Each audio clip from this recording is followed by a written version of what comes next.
Now that the rear pulley has been rebuilt,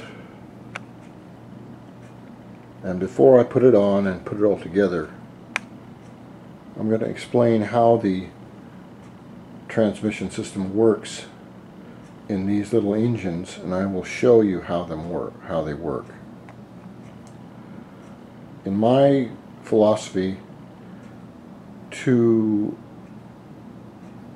be able to change something is to understand a thing, or if we can visualize in our minds exactly how these engines work with the use of the drive belts, the front variators here, which go on the front, the rear pulley system, this is the clutch, the rear pulley, there's clutch, rear pulley, spring, new bearings, new bearings.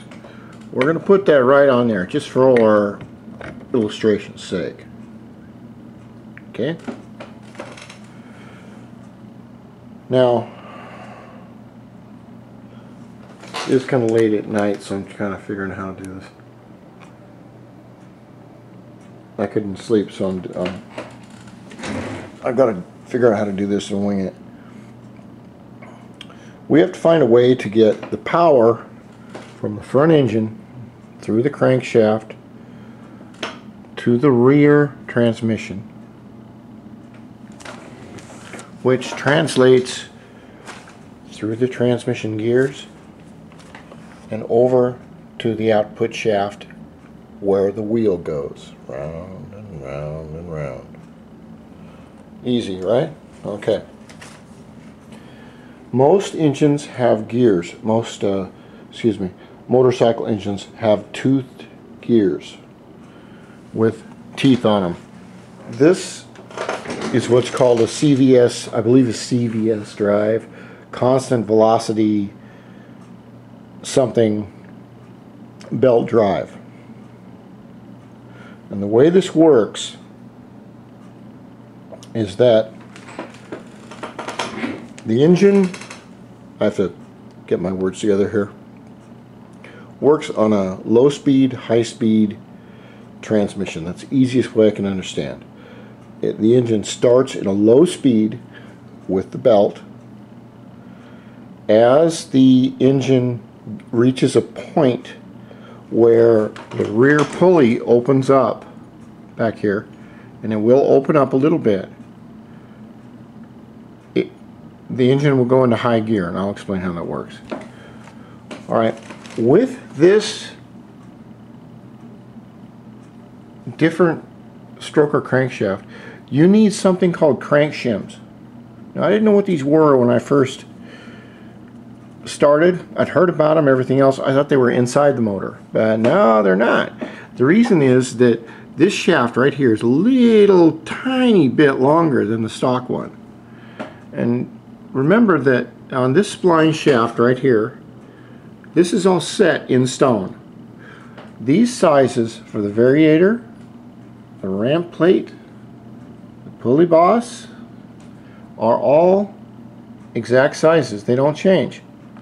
So we have to replicate the crankshaft length right here to be the same as stock. In order to do that, you need what's called crank shims. Here's 3 of them right here. That's about the thickness that you need. I've tried 3, 4, 2, whatever. They go right on here, right here,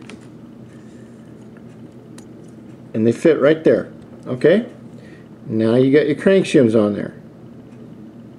That gives you the exact length from stock from here to here. Next thing that goes on is the ramp plate. Goes on right there. The thing is that when you tighten up the variator on the crankshaft, if you do it without the crank shims, this will spin, and it's not supposed to spin.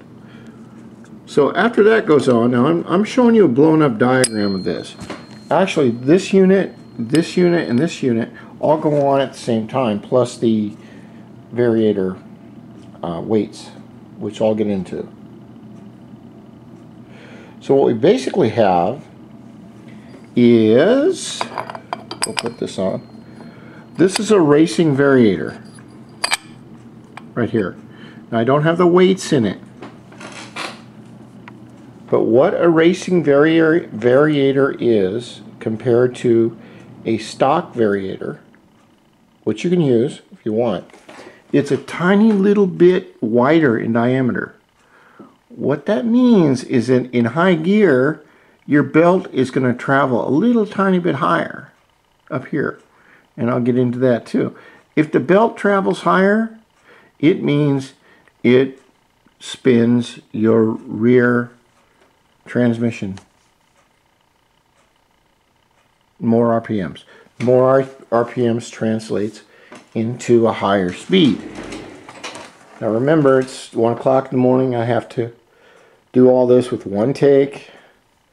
No notes, no editing. I don't know how to fucking edit because I'm so fucking old. That's alright. I don't know how to do a bunch of stuff. It's damn near Christmas, so I'm depressed. I don't know why I'm depressed, but I'm depressed and fuck it. I'm old, I don't give a shit. Next video.